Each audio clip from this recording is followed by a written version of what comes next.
In this video, I'll show you how to download and install apps on your TCL Roku TV quickly and easily.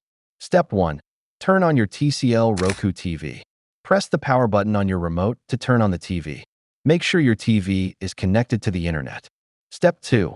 Access the Roku home screen. Press the home button on your remote. Looks like a house.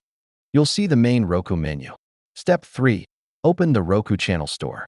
Scroll down and select Streaming Channels to open the channel store. Here, you can browse featured, popular, and categories of apps. Step 4. Search for an app. Select Search Channels at the top. Use the on-screen keyboard to type the name of the app you want, like Netflix, YouTube, or Disney+. Step 5. Install the app. Select the app from the search results. Click Add Channel to download and install the app on your TCL Roku TV.